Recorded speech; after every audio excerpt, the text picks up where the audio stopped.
Jangan pernah takut berkenalan dengan orang hebat. Jangan pernah takut berkenalan dengan orang yang berada di atas kita. Kalau kalian berteman dengan energi yang sama seperti kalian gak akan bisa naik level. Bangun energi setiap hari untuk becoming more success. Ivan Gunawan adalah seseorang yang sudah tidak asing lagi di dunia hiburan.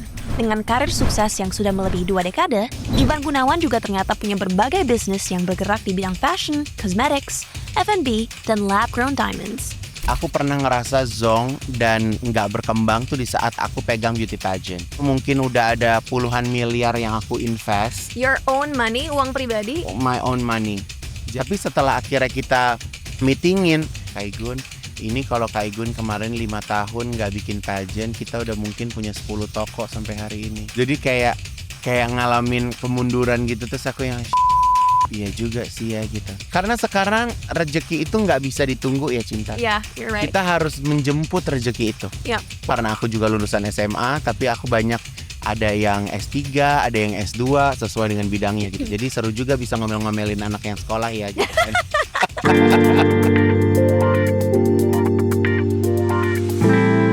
Semua orang ingin sukses, tapi nggak semua orang mau ngehadapin resikonya, pressure-nya, dan ngambil keputusan-keputusan sulit yang jadi bagian dari kesuksesan. I'm Chantal Arkeel, and this is CEO.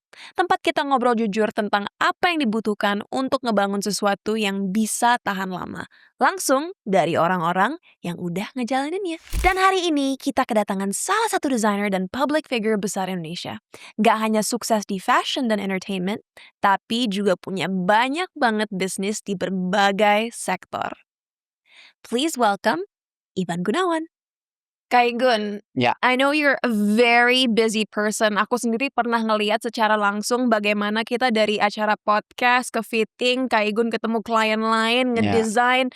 I feel like you're working 24 hours a day. Tapi sebelum kita ngomongin Kak Gun di masa sekarang, ada nggak sih kejadian di masa formatif atau di awal karir Kak Gun yang benar-benar ngebentuk karakter dan etos kerja Kak Gun? Oke, jadi aku tuh start menjalani kehidupan yang aku rasain tuh dari aku SMA. SMA itu it's mean mungkin tahun 98, 99 ya. My dad is a diplomat kan. Jadi dia tuh kasih aku uang jajan sangat limited gitu. Jadi aku tuh ngerasa uang jajan dari orang tua aku tuh kurang. Jadi mindset di kepala aku tuh adalah aku punya uang. Dan aku dari kecil merasa bahwa talent aku itu adalah becoming a designer gitu. Jadi kayak di mindset aku tuh udah itu. Tapi I don't like school at all. Pada waktu itu tuh kayak aku tuh fokus pengen kerja. Dan alhamdulillahnya omku tuh juga desainer. His name is Aji Notonegoro. So I work with him dari aku SMA kelas 2. Jadi aku ingat banget, aku tuh SMA kelas 2 tuh aku sekolah di Percik, dekat dari sini perguruan Cikini. Jadi teman-teman aku tuh pulang sekolah tawuran, nongkrong ya kan. Aku tuh SMA ya 98, 99 tuh aku udah ke butik. Jadi pulang sekolah jam 2 tuh aku kerja. Habis itu aku ngajar modeling, aku jadi choreographer, aku kerja di butik. Jadi memang aku kayak seperti belajar di butik Om pada waktu itu. Sampai akhirnya tahun 2005 aku memutuskan untuk punya butik sendiri gitu. Dan pada waktu itu juga aku bukannya orang yang berada, mungkin kalau zaman sekarang nih kayak misalnya kita bikin perusahaan, oke kita bikin PT dulu, kita invest berapa miliar atau berapa ratus juta, siapa yang jadi ini, siapa yang jadi itu, ini benar-benar nggak ada sama sekali. Jadi kayak bikin butik tuh kayak ya bikin butik tempat jahit tanpa ada struktur, siapa pemiliknya, apa urutan-urutan segala macam tuh nggak ada gitu. Jadi kayak benar-benar home industry lah pada waktu itu gitu. Tapi pada waktu itu tuh memang Cinta bayangin gak ada social media, gak ada Instagram, gak ada TikTok, gak ada Pinterest, gak ada apa segala macam. Jadi kita promote ourselves tuh harus benar-benar kita punya strong character gitu. Kita punya etos kerja yang orang lain gak punya gitu. Dan beruntungnya pada waktu itu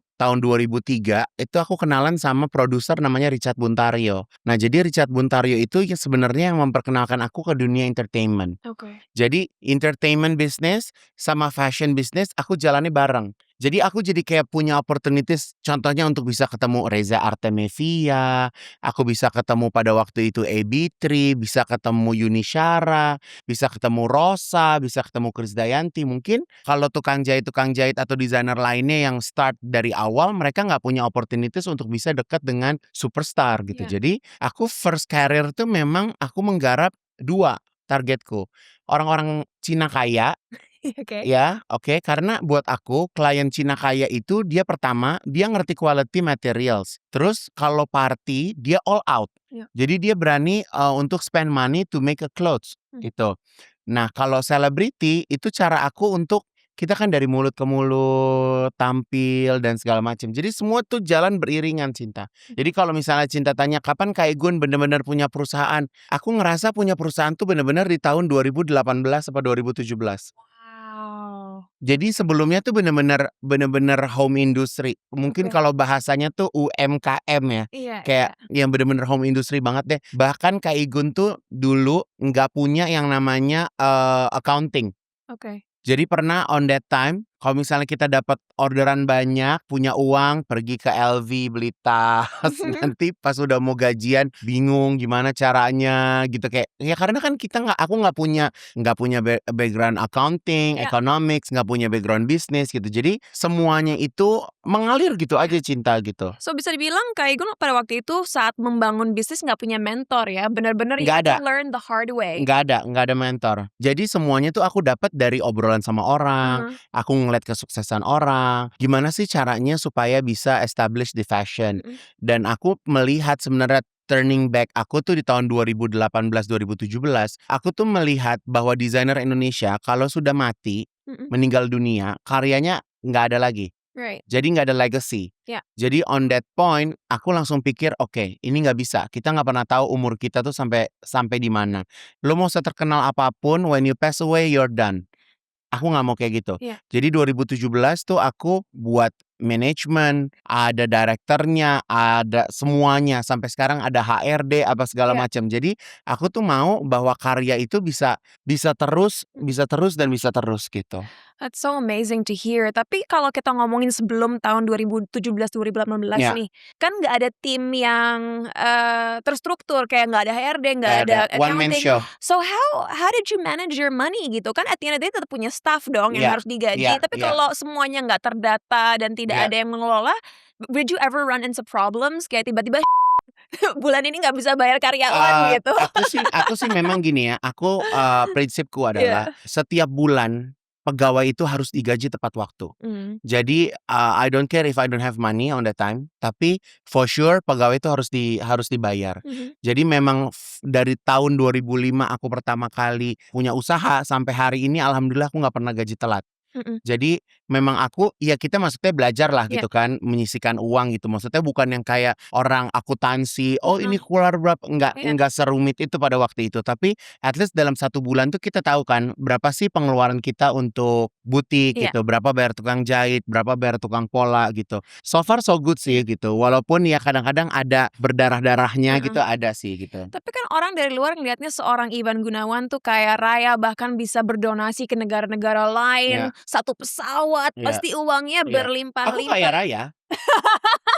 But have you ever encountered, financial problems buat diri sendiri? Oke, kalau Sebelum membangun PT dan lain sebagainya? Kalau misalnya sekarang aku punya orang yang ngurusin, Heeh. ya sekarang aku udah punya orang yang ngurusin, sekarang aku juga punya yayasan, jadi di mana yayasan itu udah bisa berdiri sendiri secara mandiri dan akhirnya aku punya perusahaan, yang aku bangun pakai modal, gitu. Jadi aku pun setiap tahun aku dapat keuntungan, jadi sekarang udah seperti itu Iya. Cinta. Jadi sekarang tuh ya semuanya udah jadi terstruktur, nggak bisa ngambil uang seenak jidat kita Iya. gitu kan, semuanya harus jelas dan Iya. segala macam gitu. Tapi ya balik lagi bahwa ini orang dulu nih ya, orang dulu memang terlambat. Mhm. Aku baru bangun perusahaan itu di tahun 2017. Iya. Tapi buat aku nggak ada kata terlambat sih, I apalagi agree. sekarang ini kan kayak misalnya kita harus bayar pajak dan Iya. bayar pajak itu aku nggak suka untuk Of bohong-bohong. course not. Aku nggak suka kayak misalnya kita nggak pernah nyatet terus tahu-tahu dimintain uang pajak terus kita cheating, kita bohong. Buat aku kalau kita bohong pasti ada miss-nya. Iya. Jadi aku kayak misalnya kayak contoh ya, kayak misal untuk bayar pajak, aku tuh berusaha untuk menyisihkan berapa nih nanti aku harus bayar pajak. Jadi setiap kita dapat langsung kita sisihkan. Jadi di saat kita bayar, kita nggak pusing cari uang dari mana-mana karena uang pajak itu memang sudah ada. Contohnya kayak gitu sih, gitu. Tapi aku penasaran deh, aku kan tahu Kak Igun bisnisnya banyak banget, ada di F&B, ada di Ya, fashion, ada di jewelry, ya, ada di makeup. ya, Kalau orang kan pada umumnya kalau memulai bisnis satu-satu gitu, fokus dulu. Tapi I feel like Kak Igun ngelakuinnya langsung ya. langsung jadi semua. Sebenarnya Kenapa? sih nggak langsung Cinta, Oke. cause like Cinta Laura Ivan Gunawan is not just a name but it's a brand. Ya. Ya kan? Jadi itu Ivan Gunawan, Cinta Laura itu brand yang bisa dikawinkan dengan apapun itu gitu kan. Jadi sebenarnya nggak langsung bergerak semuanya jadi sih enggak gitu. Aku juga merasa makeup brand aku sekarang lagi tidur. Oke. Karena memang aku lagi mau ganti factory. Tapi aku lagi kayak mau develop lagi, kira-kira harganya kemarin kemahalan apa kemurahan apa segala macam gitu. Tapi kalau misalnya kayak F&B, aku juga punya partner yang memang dia fokus di manajemen.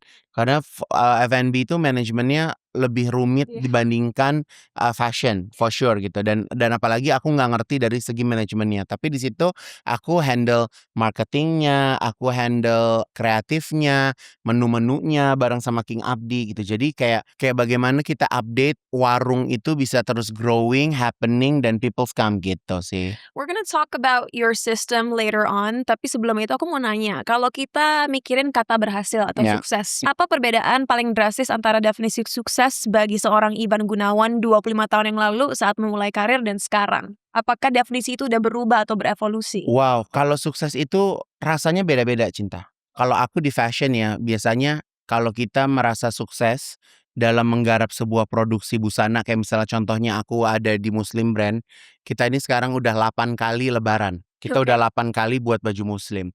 Dan di situ tuh ada datanya. Jadi di tahun pertama kita buat satu artikel itu berapa piece, kita achieve-nya berapa. Di tahun kedua itu meningkat. Tahun ketiga itu meningkat. Kenapa? Kita membaca, kita pakai research. Apa sih yang customer kita suka?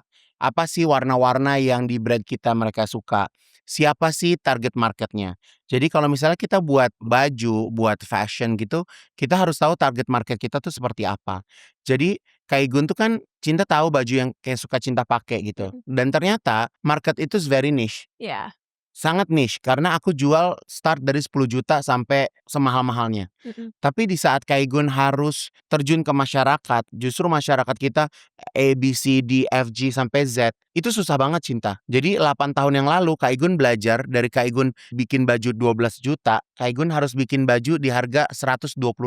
Gimana caranya kita bisa bikin baju di harga 120.000, kualitasnya bagus, desainnya keren, peminatnya banyak. Mm-mm. Jadi semuanya itu memang ada errornya, ada enggaknya gitu. Jadi kita tuh ngerasa happy, puas kalau dagangan kita laku. So to you, success is saat Ya, karya-karya atau barang-barang yang dijual itu yes, laku yes. gitu? Jadi bukan sukses tepuk tangan fashion show. Uh-uh. Tepuk tangan is not the end. Oke. Itu hanya peres-peres aja. Oke. Iya kan, ngundang orang tepuk tangan. Tapi that's not the point. Mhm. The point is kita achieve nggak? Target. Kita target nggak nih? Kita target nggak di koleksi kali ini? Gitu. Karena ya sama kayak misalnya kita bikin lagu. Cinta bikin lagu. Menurut Cinta lagunya enak banget. Ya kan? Tapi di market zong. Mm-mm. Kan kita harus apa ya yang market suka apa ya. Kita kan nggak bisa. Maksud aku gini, sekarang kita nih hidup Cinta nggak bisa ngikutin apa yang kita mau. Right. Kita juga harus baca situasi market tuh seperti apa. Mm. Walaupun aku selalu bilang ke tim gini, oke, kita baca color trend. Oke, kita baca color trend. Tapi jangan color trend itu cuman ada satu warna atau dua warna di toko sehingga orang udah dateng, udah beli, habis itu udah. Jadi di toko tuh harus jadi multicolor sebenarnya karena orang tuh pakai warna kan setiap hari ganti-ganti. Mm-mm. Gak bisa kita jual misalnya, oke, this year color trendnya lavender, terus satu toko isi lo lavender. Iya. Kan orang udah ngambil satu baju lavender, habis itu that's it kan gitu. Jadi kita harus berusaha untuk mencukupi kebutuhan orang-orang itu untuk Iya. balik datang gitu. Tapi kalau boleh di-list bisnis-bisnis Kak Igun ada apa aja sekarang? Boleh tahu nggak kita? Sekarang aku punya Muslim fashion, Mhm. ada yang di kelas yang apa namanya, harganya lebih friendly, itu namanya Terjangkau. Manja Hijab Ivan Gunawan. Oke. Jadi sekarang aku punya 20 store di seluruh Indonesia. Terus, di atasnya Manja itu aku ada Ivan Gunawan Privé, jadi itu yang lebih premium, mungkin sekarang itu store-nya ada 6. Mhm. Terus udah gitu aku sekarang ada, my first brand Ivan Gunawan Deluxe. Mhm. Jadi sekarang ini kita ada di Plaza Indonesia, nanti aku mau buka juga di Kemang Sering gitu. lihat tuh aku di Plaza Indonesia. Iya iya kan, jadi itu lebih Congrats. jadi aku tuh sebenarnya gini Cinta, aku tuh pengen orang lebih mudah dapetin koleksi aku tanpa harus bikin appointment. Mmm. Jadi kalau kita bikin appointment kan satu hari Kak Igun bisa ketemu orang berapa sih gitu? Berapa orang sih yang bisa kita temuin dalam satu hari? Tapi kalau kita punya store, orang bisa datang, puluhan orang datang langsung beli. Jadi itu si pemikiran itu yang akhirnya Kak Igun jadiin first brand Kak Igun nih jadi brand ready to wear juga Iya. gitu. Sama Kak Igun ada brand buat wedding, aku kasih nama Love by Ivan Gunawan. Mhm. Terus udah gitu, apalagi ya aku punya ya? Aku punya nasi kulit Maigun. Iya. Jadi nasi kulit Maigun is so good. Jadi satu porsinya tuh 17.000, Iya. 250 gram nasi, Wow. 2 kulit, sayur sama sambal. Really affordable. Iya, Oke. 17.000. Jadi kalau misalnya sama minum mungkin sekitar 22.000 lah Iya. gitu. Gitu. Tapi kalau sekarang kan banyak orang juga yang datang ke restoran bawa minum sendiri ya, Mhm. bawa tumbler, Ah, bawa iya, gitu. Jadi benar dia benar. cukup dengan makan itu aja. Tadi kan Kak Igun bilang bahwa sebagai pembisnis, kita nggak bisa selalu ngelakuin apa yang kita mau. Ya, Kebetulan aku orangnya kan cukup idealis. ya, Mungkin suatu hari nanti saat aku bikin brand, aku mikirnya, oh aku mau bikin suplemen untuk menyehatkan. ya, Tapi kalau buat seorang Ivan Gunawan dengan semua bisnis yang baru ya. di-mention tadi, what are you trying to accomplish? Apa yang berusaha dicapai? Oke, yang dicapai itu sebenarnya sesuai dengan kebutuhan masyarakat sih. Kalau aku Oke. nggak, maksud aku gini, aku dulu orang yang sangat mungkin kayak Cinta. Kalau aku dong A, aku maunya A. Tapi kan akhirnya kita itu kan kalau misalnya kita mau buat satu usaha kan kita cek, oke perusahaan punya uang berapa, berapa yang mau diinvest lagi dengan sesuatu yang baru, terus turning point-nya apa, ini oke atau enggak gitu. Aku tuh ngerasa juga ya Cinta ya, aku pernah ngerasa zonk dan nggak berkembang tuh di saat aku pegang beauty pageant. Oke. Jadi aku pegang beauty pageant tuh almost 5 years. Oke. Itu mungkin udah ada puluhan miliar yang aku invest. Your own money, uang pribadi? My own money. Jadi aku tuh orangnya obses. Oke. Aku tuh obses karena aku pengen. Jadi kalau aku udah karakter obsesnya itu keluar, sebenarnya itu ternyata paling bahaya. Mhm. Karena sebenarnya itu nggak ada, tapi diada-adain Cinta. Mhm. Jadi kayak aku gimana caranya untuk mempertahankan pride. Iya. Jadi sekarang I don't care about pride. Oke. Iya kan? Jadi itu bikin gimana caranya orang suka, kita butuh validasi. Bayangin kita bikin orang cantik dari zero become hero. Yang kita cari seperti apa? Aku datengin coach dari Brazil, aku beli baju-baju mahal dari Thailand, dari Vietnam dan segala macam dan aku bikin event di Indonesia juga gede banget gitu Iya. kan. Tapi setelah akhirnya kita meetingin, Kak Igun, kata orang kantor, Kak Igun, ini kalau Kak Igun kemarin 5 tahun nggak bikin pageant, kita udah mungkin punya 10 toko sampai hari ini. Mhm. Jadi kayak ngalamin kemunduran gitu, terus aku yang, iya juga sih ya gitu. Tapi ya buat aku, ya kan nggak bisa disesalin juga Iya. karena di pageant kemarin juga ada achievement juga gitu kan, ada yang bisa dibanggain lah gitu. Mhm. Tapi setelah itu sih rasanya makanya kita kalau bisnis tuh Cinta kalau while udah nggak jalan, cepet tinggalkan sih. Oke. Jangan dipaksain terus gitu. 2 pertanyaan nih, apakah bijaksana bagi teman-teman di rumah kalau mau bikin sebuah bisnis apapun itu, Ya, menggunakan dana pribadi? Kalau Kak Igun kan waktu pageant dana pribadi, do you think ya, it's wise? Itu ya. pertama. Kedua, di titik apa kalau bisnis udah nggak jalan kita harus tinggalin? Kan ada orang yang bilang mungkin, "Oh, bikin strategi ulang dong." Like, Ya, jangan gampang give up. ya. So, at what point should we stop dan tinggalin? Oke, jadi kayak misalnya contoh kalau kita punya uang 10 ya. Heeh. Kalau kita punya uang pribadi 10, kita mau bikin bisnis, ya paling enggak bikin bisnisnya di 4 atau 6. Setidaknya kita masih punya uang pribadi. Like 40 to 60%. Iya, Okay. jadi kita jangan ibarat kata kita punya uang 10-10-10-nya kita invest buat bisnis. Okay. Nanti kalau once bisnis kita zonk, kita nggak punya apa-apa lagi gitu. Banyak kan orang yang seperti itu kan. Dan sebenarnya kalau zaman sekarang, anak sekarang nih, bisnis mungkin pemikiran mereka bukan jadi perusahaan, tapi bisa jadi investment. Diinvest semuanya. Nanti pas udah dia zonk, udah nggak punya apa-apa lagi. Aku rasa itu juga cukup bahaya ya gitu. Jadi mendingan kita pastiin modalnya berapa, kita hidup sementara dari perputaran itu dulu. Iya. Sebelum kita punya investment. Kita ada orang yang invest gitu. Tapi Kak Igun punya 20 store, nggak ada investment sih. Okay. Semuanya balik dari keuntungan yang Kak Igun buat dari tahun pertama gitu. Jadi aku ada keuntungan, aku bikin lagi. Kak Igun dulu pernah punya coffee shop, namanya Kejora. Oke, waktu COVID, aku tuh nggak tahu kenapa aku suka banget bisnis waktu COVID ya. Itu bisnis waktu COVID tuh kayaknya jalan banget gitu. Terus udah gitu waktu COVID kan TV juga nggak terlalu sibuk gitu kan. Jadi aku banyak waktu untuk handle kayak coffee shop dan segala macam. Tapi COVID udah selesai, coffee shop itu dipegang sama seseorang. Akhirnya bleeding cinta. Because you weren't handling it. Yes, Okay. jadi bleeding sebulan aku harus kayak tekor 100 juta. Kalau I know misalnya that tekor feeling. 100 juta, setahun aku udah dapat Birkin Croco Hermes ya. Sendiri aku bisa tenteng-tenteng happy gitu kan. Atau bangun sekolah di daerah Atau terpencil juga bisa dengan yes, 1,2 M. that's true gitu. Jadi kayak makanya waktu itu aku memutuskan udah deh aku cut off aja si coffee shop itu gitu. Karena aku waktu itu punya 8 titik. Aku pada waktu itu tuh 8 titik. Jadi semakin banyak kita punya, ternyata tuh dia nggak bisa nggak bisa subsidi silang satu sama lain gitu. Iya. Jadi makanya kalau buat aku sih, kalau kita mau bisnis, kalau mau bikin coffee shop, itu harus benar-benar dipikirin dulu konsepnya. Iya. Konsepnya dipikirin, menunya apa, yang masak siapa, HPP-nya berapa, ya kan. Waktu itu tuh aku ingat banget, 1 hari kita dapat 30 juta. Okay. Terus udah gitu tim itu bilang gini, "Kak Igun, kita harus stok susu, kita harus stok coklat, stok ini 30 juta lagi." Jadi lo hari ini dapat 30 juta, terus lo belanja 30 juta, habis dong Itu duitnya. purchasing-nya berarti korupsi dong? Sebenarnya aku nggak tahu ya dia korupsi atau enggak, Enggak. tapi aku sebel aja gitu. Iya, Maksud iya. aku kalau lo dapat 30, yang lo belanjain mungkin 10 No, dong. they are cheating you. Cause Iya aku juga kan? pernah punya coffee shop dan itu nggak masuk akal sama sekali. Pernah kamu ngalamin kayak gitu juga? Iya, dan gampang banget untuk mereka cheating kita. Jadi misalnya, harusnya kan orang purchasing udah punya vendor-vendor ya, Iya. untuk beli bahan baku Iya. supaya lebih murah. Tapi Betul. bisa aja tuh Dan mereka dia harus cari sampai semurah-murahnya dong. iya, dan Iya. bisa tuh ada orang yang misalnya bilang, "Oh ini udah kepepet harus beli di pasar." Terus dia Iya. markup tuh price-nya, misalnya Iya. cabai rawit misalnya hanya 20.000 tapi Iya. dia taruhnya 30.000. Lama-lama kan Rp10.000 walaupun terdengar tidak terlalu Iya, banyak. semoga kamu sehat ya sampai hari ini ya. Sehat-sehat ya sayang. Kalau Gitu. ditambah-tambah terus jutaan loh Iya. yang bisa hilang. Ya, so I know you're talking about.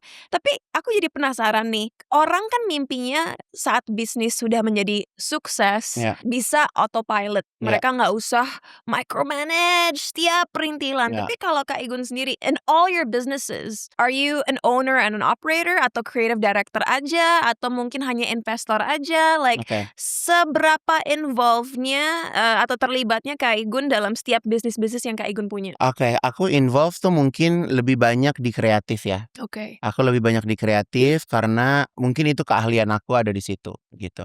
Kalau misalnya untuk di manajemen, aku ada hire orang yang memang aku percaya ada di situ. Dan aku tuh mungkin aku tuh mungkin ya nggak tahu satu-satunya atau mungkin ada orang yang kayak aku juga ya. Aku titip ke Tuhan di dalam setiap usaha yang aku punya. Oke. Jadi aku tuh nggak mau kayak ngurusin sampai sekecil-kecilnya gitu loh.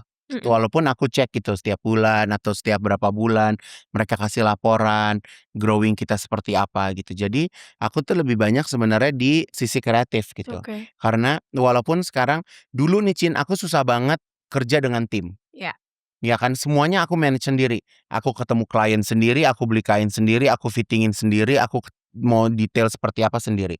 Tapi karena sekarang store-nya udah banyak, sekarang satu artikel udah ribuan, jadi aku mau nggak mau sekarang harus punya tim. Iya. Jadi setiap brand tuh sekarang mungkin timnya ada 8 kali. Jadi aku kasih tahu, oke tahun ini aku temanya mau ini.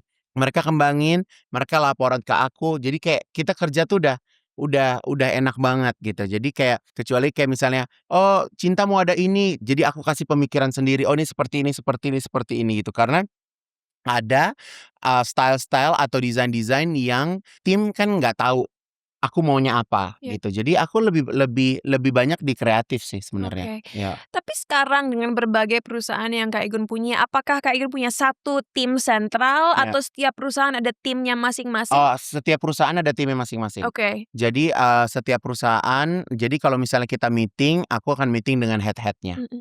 gitu. Jadi kalau mau meeting sama pegawai paling kita pakai Zoom, ya Oke. say hi buat semuanya karena kan kayak aku punya 20 store di seluruh Indonesia kan kalau ketemu kan juga susah kan. Jadi kayak ketemu tuh kayak once a month atau 2 bulan sekali kayak gitu-gitu. Tapi I'm so curious, aku aja yang perusahaannya nggak sebanyak Kak Igun, kadang-kadang sangat struggling mencari orang-orang yang tepat, yang nggak hanya resumenya bagus ya, tapi Ya, emang bisa kerja. ya, And you have like 10 companies, gimana ya. caranya cari orang-orang yang tepat dan bisa Aku cari orang dipercaya? yang butuh duit. Oke. Aku cari orang yang butuh duit. Aku Mhm. sometimes aku nggak cari orang yang punya, yang nggak punya pengalaman terlalu banyak. Oke. Karena buat aku, yang penting orang tuh mau kerja sih. Oke. Yang penting orang mau kerja, kita dapetin posisinya sesuai dengan kemampuan dia kerja sih. Sama alhamdulillah karena aku juga lulusan SMA, tapi aku banyak ada yang S3, ada yang S2 sesuai dengan bidangnya gitu. Jadi seru juga bisa ngomel-ngomelin anak yang sekolah ya gitu kan.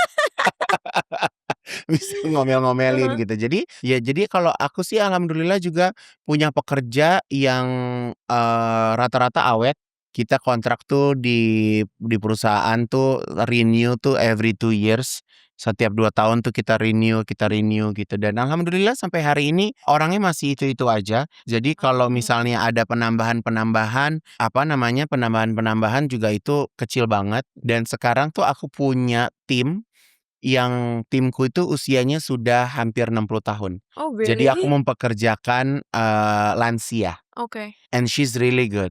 Mhm. Jadi aku seneng banget gitu. Jadi kayak di butik tuh range pekerjanya dari 20-an sampai 60-an terus kita bisa kompak. Kayak gue ngelihat perbedaan nggak antar generasi zaman sekarang kan employers banyak komplain katanya Ya, generasi muda sekarang, mentalnya nggak sekuat yang sebelumnya lah ya, atau nggak sepekerja keras bla bla bla. Do ya. you see that Kalau di difference? perusahaan aku nggak ada sih ya. Oke. Kalau di perusahaan aku tuh nggak ada yang kayak misalnya, oh anxiety, dia stres, terus dikit-dikit mau healing, Oke. nggak ada sih aku. Oke. Karena aku tuh di butik jadi kalau di butik aku ya, kamu tuh bisa menentukan hari liburnya maunya hari apa. Oke. Jadi kamu yang pilih sendiri hari liburnya mau hari apa. Seminggu sekali? Seminggu sekali. Oke. Ya kecuali Sabtu Minggu ya, tapi Mhm. aku tuh kasih jatah dari Senin sampai Jumat tuh ada dalam 1 bulan bisa pilih lagi tambah libur 1 hari gitu, Oke. supaya mereka kerjanya juga nggak jenuh Mhm. gitu.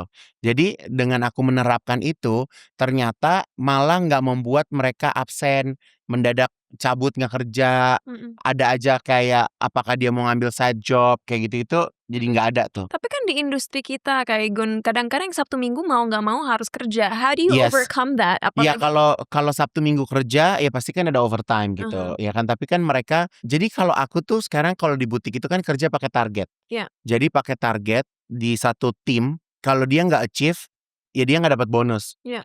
gitu. Tapi kalau dia achieve, ya dia dapat bonus. Jadi Oke. mereka bekerja, tim jadi lebih semangat. Jadi just to clarify untuk teman-teman di rumah yang pengen bangun usaha juga. Jadi dari awal udah dijelasin ya, tahun ini target kita segini, kalau kalian achieve kalian dapat bonus, kalau enggak jangan kecewa dan komplain karena dikasih tahu nih dari Iya, awal iya, bahwa kalau iya, kalian nggak achieve ya iya, emang nggak bisa kasih iya. bonus gitu.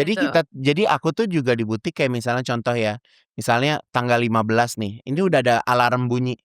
Mhm. Tanggal 15 belum achieve, ayo semangat. Wow. Bikin apa ayo, bikin apa di store, mau bikin Heeh, apa, mau ngundang berapa orang, ya. hayo ini kurang 100 juta, ayo, kayak gitu. Wow.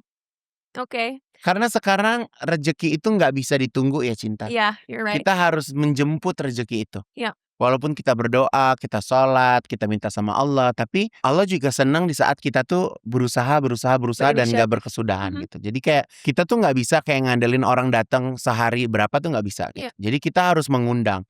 Makanya sekarang kalau di butik aku itu setiap SPG dia harus punya setidaknya 30 sampai 40 customer. Oke. Jadi mereka harus mengenali customer mereka.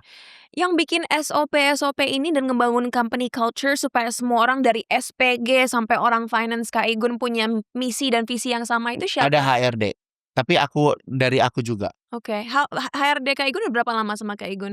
Selama 8 tahun ini, Oke, so nggak you really ganti-ganti. built this person from Yes, scratch ya? yes, Dan yes, sekarang orang itu udah bisa menerapkannya. yes. Tapi waktu dulu masih family owned business, UMKM Ya. sebelum 2017, how did you Ya sebenarnya kan seperti set kita that? di rumah ya Cinta ya, Iya. seperti kita di rumah. Karakter anak itu seperti karakter orang tuanya. Oke. Mungkin sama aja kalau di perusahaan tuh seperti itu. Kan Cinta mungkin bekerja sama dengan banyak desainer.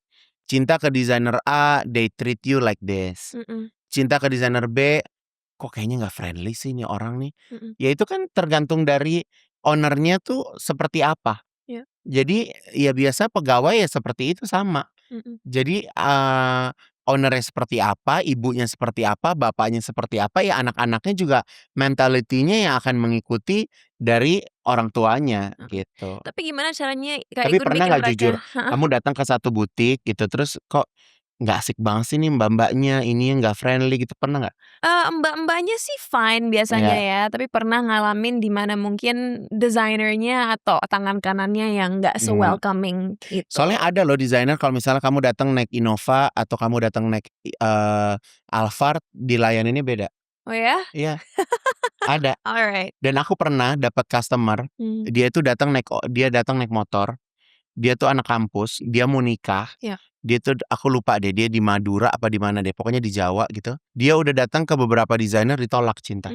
Karena bentuknya nggak proper. Oke. Dan dia datang ke butik aku gambar segala macam bla bla bla, aku kasih harga dan ternyata di balik tasnya dia itu tuh uang cash dari orang tuanya buat bayar baju pengantinnya.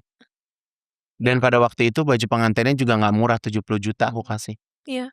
Dan dia bisa bayar. Jadi kita nggak bisa ngelihat dari apa yang orang pakai sih.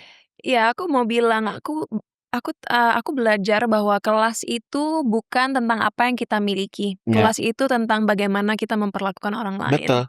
Itulah yang membedakan orang yang berkelas dan tidak berkelas. Betul. Jadi kadang kalau misalnya kita udah bilang, oh dia nih socialite gitu bla bla bla, belum tentu socialite itu dia mau spend dengan karya kita. Iya. Mungkin dia hanya mau pinjam, apakah dia cuma mau foto gitu kan. Tapi kalau bener-bener loyal customer yang aku dapetin selama ini, itu apa yang kita buat itu dimakan Cinta. Kak Igun tuh banyak customer yang mereka itu kalau order, mereka nggak datang ke butik, mereka cuma pakai WhatsApp. Oke. Kak Igun juga punya customer udah 2 tahun 3 tahun Kak Igun nggak pernah ketemu orangnya. Jadi selalu pakai WhatsApp. So are you saying you successfully built trust karena bagaimana Kak Igun memperlakukan mereka? Yes. Gitu. Fashion itu jasa dan usaha. Jadi jasa dan kenyamanan itu orang yang kenapa orang nggak pindah dan kenapa rezeki kita nggak ketukar Cinta. Iya. Semakin banyak desainer yang baru mau sehebat apapun dia, rezeki kita nggak ketukar. Kak Igun tetap punya market. Iya.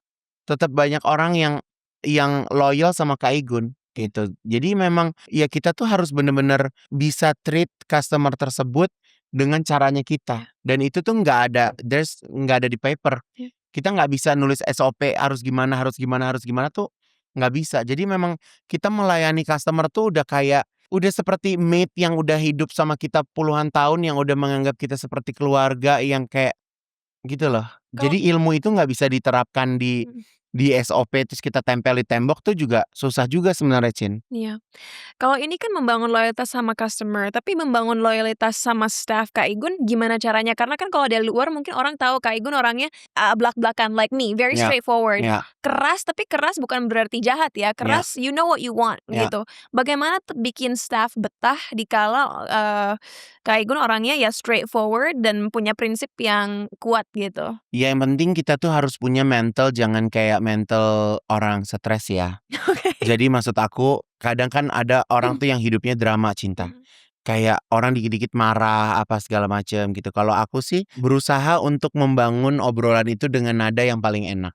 Oke. Kalau sampai ngeselin baru cubit. Oke. Enggak deh, canda. Jadi kayak ya kita tuh ngebangun ilmu komunikasi itu penting ya, Cinta. Yes. Gimana caranya kita berkomunikasi sama orang, apalagi kalau misalnya di butik Kaigun kan ada yang usianya 60, ada yang 50, ada yang 20-an, ada yang 30-an gitu kan. Jadi ya sebenarnya prinsipnya adalah kerja sesuai porsi sih. Right. Kalau kita udah bisa kerja sesuai dengan porsi, contoh tukang jahit ya jahit, tukang pola ya pola, gitu kan, tukang payet ya payet, marketing ya tugasnya marketing gitu. Kalau kita udah tahu posisinya masing-masing, kita akan jadi lebih lebih mudah gitu. Karena mereka akan bertanggung jawab di posisinya masing-masing. Jadi jangan tukang payet disuruh ngejagain stok bahan, dia nggak ngerti. Mm-mm. Dia kan bekerja untuk itu. Jadi kalau Kaigun mau bikin koleksi gitu ya, Kaigun panggil head payet siapa panggil, head pola siapa, head jahit siapa, Mm-mm. head kreatif siapa. Nanti mereka yang rembukan, Mm-mm. mereka yang bikin tim sendiri. Ini begini, ini begini, ini begini, ini begini. Kayak contoh nih, Kaigun mau show besok hari Rabu. Apa yang bisa kita buat hari Rabu kelar dan dapat duit? Target aku sekian ratus juta. Mikir tuh, masuk ke gudang, gudang bahan kita cek. Jadi aku kalau bikin karya, aku cek dulu apa yang aku punya. Right. Jadi nggak selamanya harus beli. Karena aku di butik tuh juga punya toko kain, Cinta. Gitu. Jadi aku selalu mengajarkan berusaha untuk pakai yang ada dulu, baru kita beli. Gitu. So your business formula itu bukan bagaimana membuat orang melihat karya Kak Igun, wow, tapi lebih apa yang aku punya, apa yang bakal disukain pasar, tapi juga akan dikonsumsi, dibeli agar akhirnya Harus. kita yang mendapatkan Harus. keuntungan secara Harus. finansial. Apalagi aku selalu menekankan kepada mereka kayak gini. Halo, kita hidup ini dari pakaian. Oke? Kalian pikirin kalau kalian beli pakaian dalam kondisi yang rusak, kalian mau beli nggak? Karena itu yang kita jual kan, Cinta. Jadi itu yang harus kita sayang bener-bener. Jadi orang ke customer itu baju harus dalam keadaan rapi, harus dalam keadaan perfect, bersih. Aku pernah tuh punya pengalaman dapat baju dari desainer bau rokok karena mungkin studio pembuatan bajunya ada rokok. Nah, That was so jijik kan jadinya kan? uncomfortable. Iya, jadi kayak Gak nyaman. iya kan, nggak nyaman kan Iya, gitu. iya. Karena sebenarnya kalau di butik itu kan dari tukang jahit kita masuk ke finishing, Iya. dari finishing masuk ke steam, yang setrika sampai packing. Dia yang harus ngecek. Berarti harusnya kalau udah ada di hulu yang paling terakhir, harusnya baju itu dalam kondisi yang prima Iya, gitu. iya. But you know, sekarang pertanyaan yang aku udah pengen tanya dari tadi. Kak Igun ngomong bahwa kadang-kadang ketemu klien banyak banget. Setiap hari juga harus main ke TV karena Ya. ada acara TV yang Ya. hampir setiap hari. Ya. Your schedule is insane. Ya. Gimana sih seorang Ivan Gunawan ngebagi waktu antara personanya sebagai TV host, sebagai celebrity, sebagai designer, sebagai business owner, dan gimana caranya nggak kehilangan fokus dan kualitas? Oke, yang pertama aku sudah terbiasa hidup multitasking. Oke. Oke, di saat aku menjadi desainer, ya aku jadi desainer. Di saat aku jadi presenter di TV, aku jadi artis. Jadi aku nggak membawa permasalahan yang ada di butik ke studio. Dan aku juga nggak ngebawa permasalahan yang ada di studio ke butik.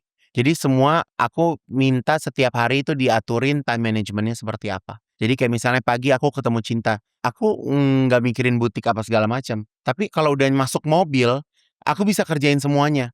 Aku bisa keinget apa yang ada untuk warung, aku keinget apa buat baju, untuk apa gitu. Jadi transisi pekerjaan itu aku manfaatin buat kerja, Cinta. Oke. Tapi kalau udah sampai di titik, aku fokus ada di situ dulu. Jadi memang kita nggak bisa kita gabung-gabungin.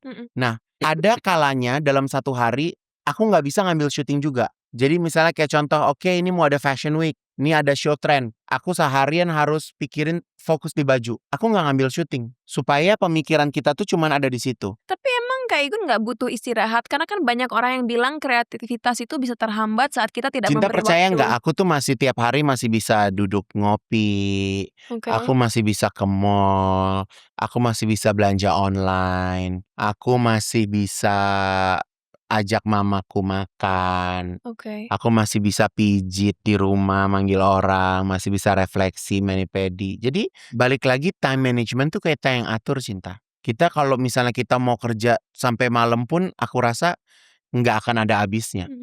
Gitu. Jadi aku sekarang kerja secukupnya aja. Ya mungkin kalau orang lihat, oh bisa ini, bisa ini, bisa itu. Tapi kan semua udah ada time schedule-nya. Kapan Kak Igun harus keluar kota, kapan Kak Igun harus terima tamu, kapan Kak Igun harus begini, gitu. Jadi memang di butik udah ada yang ngatur waktu-waktunya. Jadi aku lebih fleksibel dan aku lebih mementingkan prioritas nggak nih, ya kan? Prioritas nggak gitu.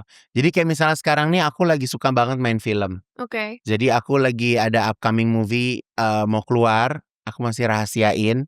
Terus next week aku ada upcoming movie lagi aku mau syuting. Jadi itu kalau di film aku ngerasa kayak aku tuh becoming someone else gitu. Aku seneng aja gitu. Jadi kayak ngerasa oh siklus TV kan aku udah ngerasainnya seperti apa gitu. Jadi aku sekarang lagi enjoy banget di siklus movie ceritanya I gitu. see.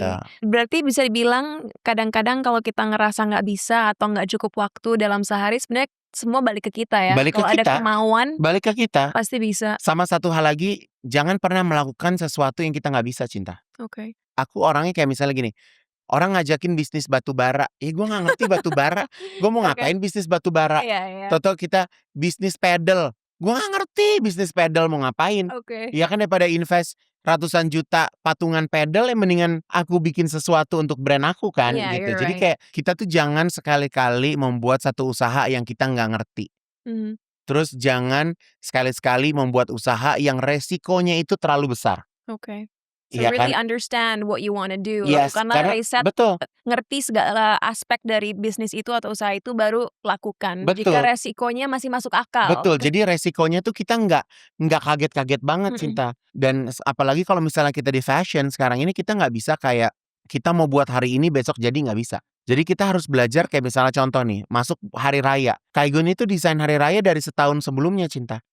Wow, oke. Jadi kayak kemarin tuh aku bikin Fashion Week hari raya aku udah santai. Koleksiku udah jadi, produksiku udah jadi, aku sekarang udah tinggal promo, tinggal Cinta butuh baju muslim, kirim.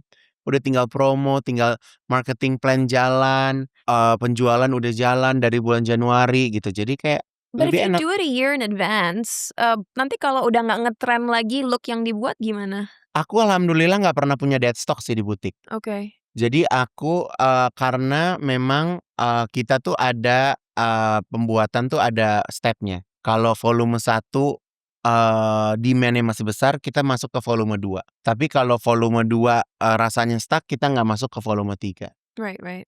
Kayak gitu sih. Oke. Jadi kita dan aku juga kalau di retail, aku nggak punya, tukang jahit sendiri. Jadi kita kerjainnya di orang yang memang kita hire. Iya. Jadi kita nggak punya yang namanya keharusan untuk membayar terus tiap bulan. Mhm. Jadi kita bayar apa yang kita order. Oke. Dan itu pelajaran yang aku dapat sangat works di saat Covid. Mhm. Karena banyak yang punya pegawai sampai ratusan jahit, terus pas kemarin Covid nggak ada jahit, bingung kan, semua jadi di PHK gitu. Iya. Tapi kalau misalnya kita kerja based on what we want to make, aku rasa itu lebih mudah sih gitu. Singkat aja nih, kalau high fashion brand ya, Kak Igun kan pasti QC dari Kak Igun Ya. sendiri. Tapi kalau yang penjahitnya outsource itu gimana ngejaga kualitasnya? Itu lebih detail lagi jaga kualitasnya, karena kita nggak akan bayar kalau baju yang cacat. I see. Jadi kita So nggak akan dapetin, kita nggak akan ambil kalau baju itu, nggak jadinya bagus, I see. gitu. Now I wanna move on to the next topic, dampak. Ya, Kalau buat seorang Ivan Gunawan sendiri, apa sih dampak yang ingin Kak Igun berikan melalui bisnis-bisnis yang dimiliki? oke kalau dampak tuh yang jelas, sebenarnya gini ya, citra dari pemilik brand itu juga penting ya. Tapi, aku tuh juga ya makanya kita harus berhati-hati sebagai brand owner, harus berhati-hati dalam bersikap, harus berhati-hati dalam membuat statement apalagi di social media gitu karena terbukti dampak dari brand owner itu sangat berpengaruh. Kalau di fashion ini kan kita tuh jualnya karya ya dan aku tuh juga kan karena sebenarnya nggak pernah menjualkan produk Kaigun dengan live yang obvious karena, ternyata di social media baju Kaigun tuh nggak laku. Kaigun nggak bisa jual baju Kaigun secara online karena harganya terlalu mahal. Jadi Kaigun nggak maksain untuk turunin harga Kak Igun untuk bisa masuk di market itu. Karena balik lagi sekarang kita tuh harus tahu market kita ada di mana. Kita nggak bisa maksain, oh ada teman Kak Igun satu baju dia bisa jualan 1000 piece di online. Kita belum tentu bisa seperti itu karena Kak Igun tuh terus terang kalau bikin baju, bikin karya tuh pakai hati. Dan Kak Igun tahu loh, baju aku misalnya di Ramadan kali ini aku punya 80 artikel. Aku tahu apa yang aku buat. Sampai sekarang ini keluar ada brand namanya Irfan Gunawan Oke. dengan logo yang mirip seperti logo yang aku punya gitu. Oke. Jadi aku bersyukur banget brand aku udah di-copy. Jadi ya aku ngerasa bahwa, oh ternyata brand aku cukup famous ya sehingga orang udah mau copy brand aku gitu. Yeah, I see. Dan kalau ngelihat 10 tahun ke depan, Kak Igun tuh ingin dikenal sebagai apa first and foremost? Wah, kalau 10 tahun kayaknya aku udah punya butik di Middle East, udah ada Ivan Gunawan Arabia, ya Oke. kan. Aku tuh pengen banget punya usaha di sana, ya kan. Dan mungkin, brand kalau hari ini store-nya ada 20, mungkin 10 tahun lagi udah ada 50 store di seluruh Indonesia. Dan Wah. aku udah autopilot, aku udah nggak mau kerja, aku udah liburan aja.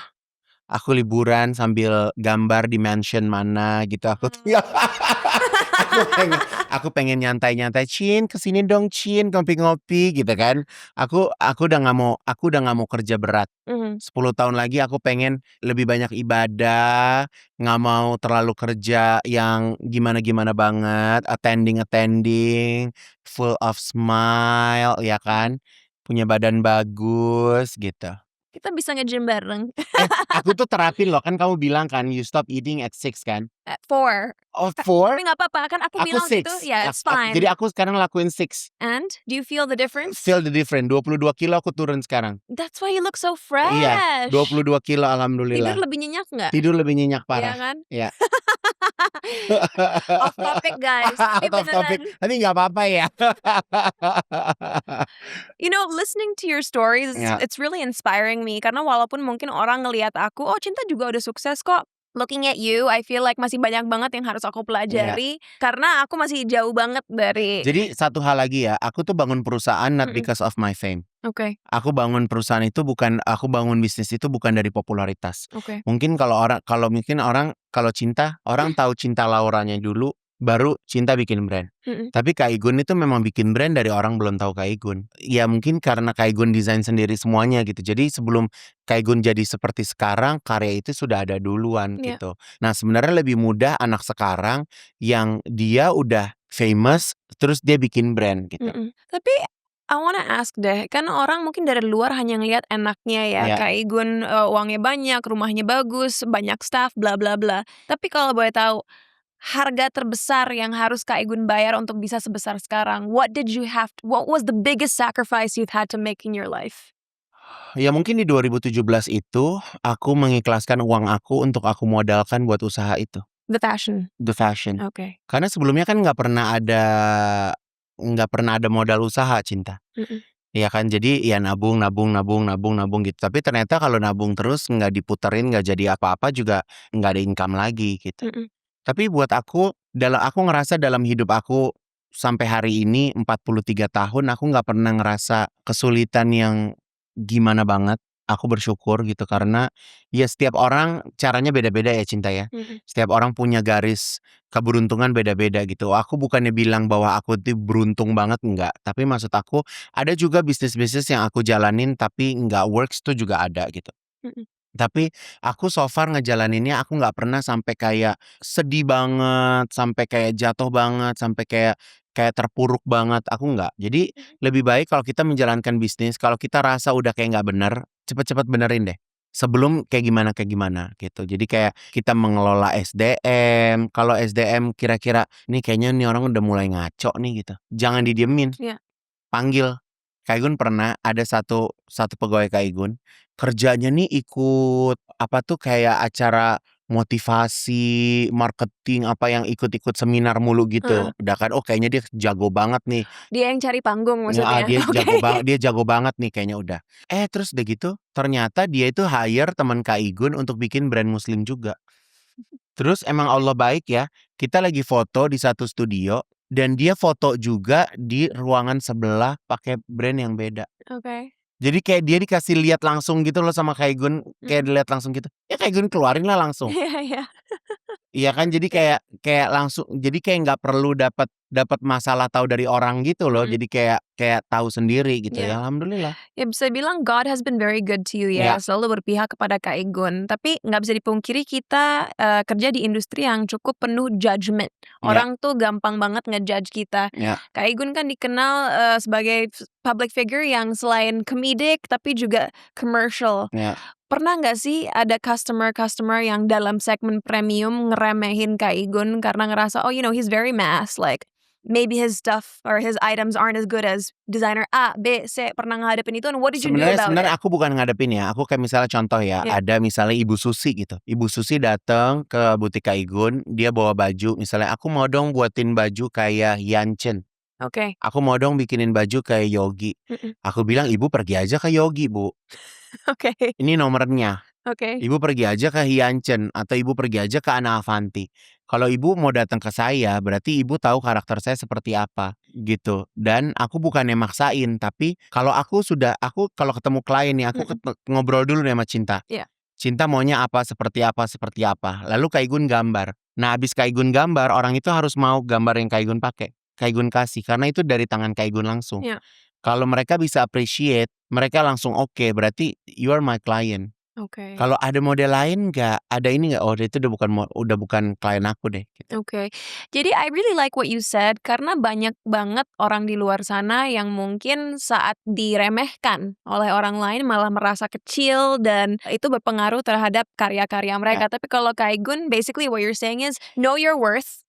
Tahu nilai diri kita, Ya. tahu bahwa kita mampu dan kita bagus, dan kalau orang lain nggak bisa mengapresiasi itu atau Ya, mending meremehkan nggak usah. kita, nggak usah aja Iya. gitu. Ya karena kita nggak usah nge-stretch luka kita sendiri, Cinta. Ya kan kita yang harus mengamankan diri kita sendiri kan. Kenapa juga kita harus nunggu disakitin orang? Iya. Bener gak? Iya. If you buy my collection, so it's mean you like it. Iya. Then you don't have to compare with others gitu. Ya kan, kalau ternyata kamu punya uang lebih, lu bisa dapetin desainer lebih bagus dari gue, go ahead. Iya. Karena semua udah ada marketnya, Cin. Pernah nggak sih Kak Igun bikin keputusan bisnis yang dampaknya mungkin buruk di jangka pendek, tapi jangka panjangnya ternyata it was a good risk to take? Nggak ada sih, kayaknya semua masih on track sih. Ya karena mungkin Kak Igun nggak pernah menjalankan sesuatu yang Kak Igun nggak tahu gitu. Jadi Kak Igun nggak pernah ngambil keputusan yang keputusan yang terlalu aneh gitu. Keputusan yang terlalu ekstrim Kak Igun juga nggak pernah ambil gitu. Karena bukannya kita mau di zonanya yang aman ya, tapi aku balik lagi, kita tuh harus bisa mengukur kemampuan kita ada di mana. Kita nggak bisa kayak misalnya gini, Cinta punya kemampuan sendiri. Misalnya contoh, Kak Igun nggak bisa nih ngobrol kayak Cinta, pertanyaan seperti Cinta. Ya Kak Igun nggak ada di bangku Cinta. Iya. Kak Igun ada di bangku Kak Igun. Iya. Dengan cara Kak Igun nanya. Karena Cinta ini podcast punya penonton sendiri. Iya. Kak Igun punya penonton sendiri, bener nggak? Iya. Jadi kita nggak perlu becoming someone else. Iya. Kita nggak perlu mau jadi, apalagi berkarya. Kita nggak perlu berkarya harus seperti dia, harus seperti apa, nggak usah. Karena balik lagi marketnya itu pasti ada. Tergantung kita yang menciptakan marketnya itu maunya seperti apa. Iya. Gitu. Memang seperti kata Kak Igun, kita jangan berusaha jadi orang lain. Tapi untuk orang-orang di rumah yang ingin memulai sebuah usaha, walaupun mereka bukan seorang Ivan Gunawan, Ya. where should they start? Apakah mulai dengan modal besar? Apakah mulai dengan satu bisnis yang bisa menjadi cash flow? Apakah, what should they do? Where do they start? Yang paling mudah adalah memulai bisnis dari, yang pertama, carilah bisnis yang kalian suka. Ya, kalau kalian suka, apalagi kalau perempuan-perempuan, kalian bisa pakai, kalian bisa nikmatin bisnis itu jauh lebih bagus. Lebih menguntungkan, apalagi kalau kalian mau bikin kayak fashion clothing brand, khususnya perempuan-perempuan. Karena apa? Kalian bisa pakai bajunya. Kalian bisa jadi model, kalian bisa jadi orang yang bisa memarketingkan langsung. Orang lihat misalnya Cinta bikin baju ini, baju kamu bagus deh Cinta, iya nih aku buat sendiri. Lala mau dong. Iya. Kan kalau Kak Igun nggak bisa pakai bajunya. Ya kan, Kak Igun harus cari model, Kak Igun harus minta bantuan Cinta untuk bisa pakai, Kak Igun harus bikin photoshoot, Kak Igun harus bikin fashion show gitu. Jadi ya sebenarnya seperti itu. Jadi kita mau bisnis apapun, sama kita nggak boleh punya pemikiran bahwa oh baru sebulan kok belum punya duit, belum jadi ya. Nggak bisa, Cin. Nggak bisa kita bisnis tuh dalam hitungan bulan langsung lo mau langsung mendadak kaya gitu nggak bisa deh. Kayaknya kita nggak bisa yang kayak semua serba instan tuh Iya. kayak nggak bisa deh. Harus bener-bener ngerasain.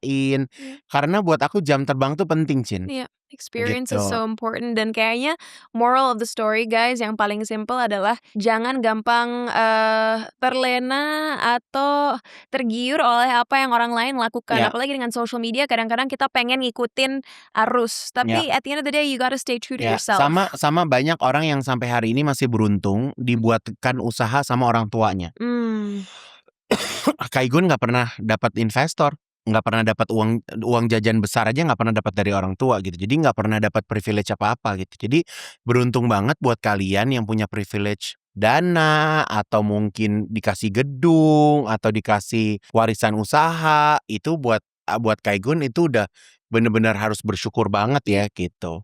if you could turn back time, kalau kita bisa memutar balik waktu, ada nggak suatu hal yang ingin Kak Igun lakukan dengan cara yang berbeda? Kalau bisa muter balik, Kak Igun sih pengen sekolah ya. Oke. Kak Igun pengen sekolah, Kak Igun tuh sebenarnya Kak Igun juga punya cita-cita tuh pengen jadi dokter kecantikan dulu. Oke.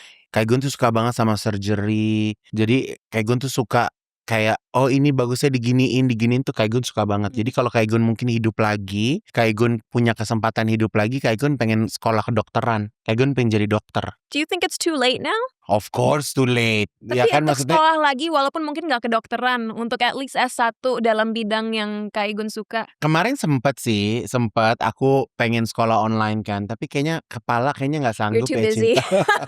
Kayak kecuali kalau misalnya aku memang kayak udah nggak ada acara TV, aku Iya. udah nggak kayak gitu-gitu gitu. Mhm. Tapi sebenarnya kayak ada gini, udah deh ya kali nggak usah syuting-syuting kali ya Iya. gitu. Fokus aja di bisnis gitu. Tapi kalau nggak syuting, produser ke rumah. Karena Kak Igun tuh pernah di TV pernah satu momen Kak Igun tuh pengen keluar dari acara TV. Mhm. Ya tapi Kak Igun bersyukur ternyata masih diperluin. And people love you, Ya gitu. alhamdulillah people Iya. love me. Dan ternyata dari segi bisnis dengan Kak Igun ada di TV setiap hari, orang jadi lebih mudah ingat Kak Igun dan beli karya Kak Igun Iya. gitu. Dan off topic sedikit, aku hanya mau kasih tahu ke teman-teman di rumah, kita semua punya porsi kita masing-masing. Kita tinggal di dunia yang penuh penghakiman. Mungkin ada orang yang mikir, ih nggak kuliah, kok gitu sih? Tapi aku ngerasa kadang-kadang dampak kita atau makna kita bagi orang lain nggak hanya dengan kita berpendidikan tinggi, tapi mungkin dengan kesuksesan Kak Igun kayak kemarin bisa Enggak, melakukan kegiatan sosial, ya, bisa memberikan banyak, bisa berdonasi ya kepada kan Kak orang-orang yang Igun nggak sekolah tinggi, membutuhkan. tapi kan kalau Cinta sekolahnya apa? S1, S1. ya. Mungkin Cinta misalnya Kak Igun mau kerja dong, berapa gaji Cinta? Kak Igun bayar deh, kan Kak Igun bisa bayar Cinta.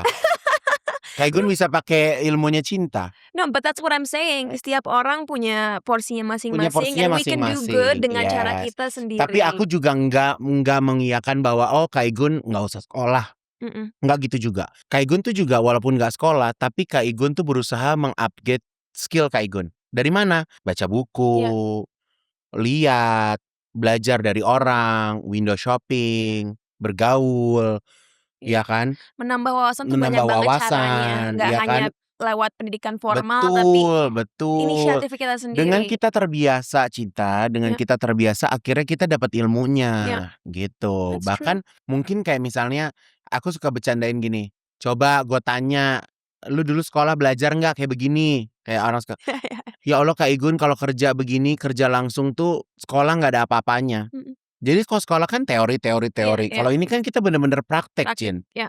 Iya kan? Dan ternyata yang membuat kita besar, yang membuat kita kuat itu karena kita banyak praktek. Iya.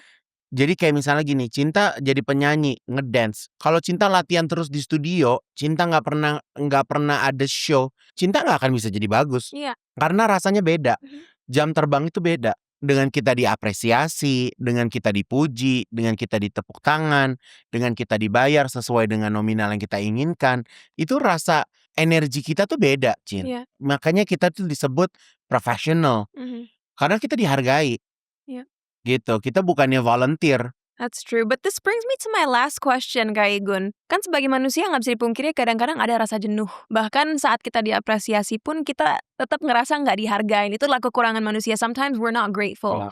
Di saat-saat Kak Igun ngerasa lagi low, jenuh, kurang diapresiasi, how do you motivate yourself to keep going dan terus bangkit dari segala keraguan atau rasa nggak enak yang ada Kalau dalam kita hati? nggak diapresiasi, mungkin kita berkarya di tempat yang salah. Oke. Itu bukan tempat kita untuk berkarya. Salah tempat, salah waktu, atau salah orang. Tapi kalau kita berada di komunitas yang tepat, kita berada di circle yang tepat, gitu. Makanya balik lagi, kalau kita berusaha, yang pertama itu segmennya mau di mana cinta? Mhm. Cinta mau masuk di segmen mana? Kalau cinta mau main di segmen yang benar-benar kelas atas, ya cinta harus berada di kelas atas itu. Kalau cinta mau di segmen low, ya kita harus buat karya slow mungkin. Dan cinta harus ada di situ. Baru karya kita bisa diapresiasi. Sebagus apapun, sekeren kita apapun, kalau kita salah tempat, akan selalu salah. Mhm. Gitu. Kalau lagi low, pulang ke rumah, mandi, sholat, tidur. Jangan pegang kerjaan. Karena kalau kita moodnya lagi jelek, kita datang ke satu kerjaan, kita ketemu orang-orang, yang ada kita malah jadi kasih energi yang gak bagus buat Mhm. orang-orang. Ya, jadi bukan berarti kita nih sebagai leader, kita bisa melakukan apapun yang kita inginkan. Jadi kemarin Kaigun punya platform namanya Garis Putih. Itu kayak fashion week tapi buat raya festival, buat baju lebaran. Aku ngerasa hari itu tuh aku nggak capek-capek banget ya. Kerjanya biasa-biasa aja. Tapi kenapa aku capek banget? Ternyata setelah aku tahu kenapa aku bisa capek banget, karena aku berusaha, aku taruh energi aku di sini. Dari jam 9 pagi sampai jam 10 malam. Energi level aku tuh di sini. Di saat aku pulang ke kamar, istirahat, capek. Mhm. Tapi besoknya aku harus naikin lagi energi levelku. Jadi ternyata kita tuh dalam hidup itu yang punya peranan penting dalam membuat kita tuh bisa melakukan banyak pekerjaan tuh energi level itu, cinta. Mhm. Kenapa orang bisa senang kerja sama kita? Kenapa orang bisa ketergantungan sama kita? Kenapa orang mau pakai kita lagi? Itu karena energi level kita bagus. Dan energi level itu bisa kita dapetin karena kita punya jam terbang. Karena kita tuh kan kerja sama banyak orang, Cin. Ya. Kita kerja bukan sendirian kan. Setiap orang punya masalah. Nah, kita berusaha menempatkan diri kita dengan energi level yang bagus, gitu. Walaupun tadi itu pertanyaan terakhir, aku ingin kalau bisa Kak Igun kasih advice ke teman-teman di rumah yang belum punya jam terbang. Gimana caranya mereka bisa pelan-pelan mengasah energy level itu agar mereka bisa bekerja sama dengan orang-orang sekitar mereka dengan baik dan membangun sesuatu yang Oke. bermakna. Yang pertama, kita nih hidup sekarang harus bisa lebih open minded. Kita harus bisa menerima dan berkenalan dengan orang baru. Jangan pernah takut berkenalan dengan orang hebat, jangan pernah takut berkenalan dengan orang yang berada di atas kita. Dan jangan pernah merasa kita ini kecil. Justru kalau kalian mau hebat, kalian harus berteman dengan orang-orang yang hebat. Kalau kalian berteman dengan energi yang sama seperti kalian gak akan bisa naik level. Ya. Bangun energi setiap hari untuk becoming more sukses. Dan kalau misalnya buat yang mau berusaha, balik lagi, cari lapangan usaha. Karena menurut Kaigun, daripada kita kerja sama orang, berusaha tuh kayaknya lebih banyak jalan. Apalagi sekarang kalian bisa jadi affiliate, kalian bisa doing live, kalian bisa apapun. Dan aku nih sekarang lagi punya pikiran ya, cinta ya. Aku tuh kalau lagi live TikTok atau live Instagram, orang tuh pasti nanya gini, Kaigun minta kerjaan dong, minta loker dong. Semuanya rata-rata minta kerjaan. Kaigun tuh lagi pengen bikin usaha. Kita ini jadi jembatan buat orang nyari kerja. Mhm. Jadi orang kalau mau cari kerja, carinya ke kita. Right. Nanti mereka dapat pos-posnya mau cari kerja apa gitu. Karena sekarang nih kayaknya orang yang paling penting di Jakarta ini orang susah banget, di Indonesia ini susah banget cari kerja, Cin. Iya, iya. Jadi kita kayak ngumpulin perusahaan-perusahaan yang mau minta pekerjaan tuh di kita, jadi kita yang nyalur-nyalurin. Pengen banget kayak gue nih lagi pengen Iya. cari jalan untuk membuka peluang orang-orang untuk mengurangi tingkat apa tuh, orang-orang yang orang nggak Unemployment, bahasa Indonesia iya, apa ya? Unemployment pokoknya. iya orang-orang yang nggak mendapatkan Iya. pekerjaan gitu. Well, on that note, Kak Igun terima kasih banget atas Thank you, waktunya Cinta. dan Thank you aku for having doakan me. bisnis itu bisa jalan Amin. supaya masyarakat Indonesia tidak pengangguran. Pengangguran, that's Itu true. katanya. Karena kalau misalnya kita mau jam berapapun aku doing live, pasti pertanyaannya, Kak, info loker dong gitu. Iya. Jangan hanya minta info loker guys, saat dapat pekerjaan please jadilah Lakuin. lakuin, kerja Iya. keras, jangan komplain. Karena memang hidup itu tidak mudah, tapi semua kemauannya dalam diri kita untuk merealisasikan potensi kita sebagai individu dan menjadi orang-orang yang kita inginkan. Betul, dan jangan mudah untuk merendahkan orang lain. Iya. Ya, belajar aku ada coba minta handphone aku deh. Handphone aku di Ini mana? handphonenya Coba tolong deh. Ini aku ada kata-kata bagus banget nih. You found it? Oke, kata-kata hari ini. Jangan sibuk jadi hakim atas noda di pakaian orang lain. Sementara sobek di bajumu sendiri tidak pernah kau jahit. Wah. Paham nggak? Kita sibuk Iya. sama, misalnya aku sibuk dengan permasalahan cinta, tapi ternyata permasalahan aku sendiri, aku nggak cari solusinya. Iya. Banyak banget netizens yang gitu. Banyak banget. Oh itu netizen, bener-bener netizen.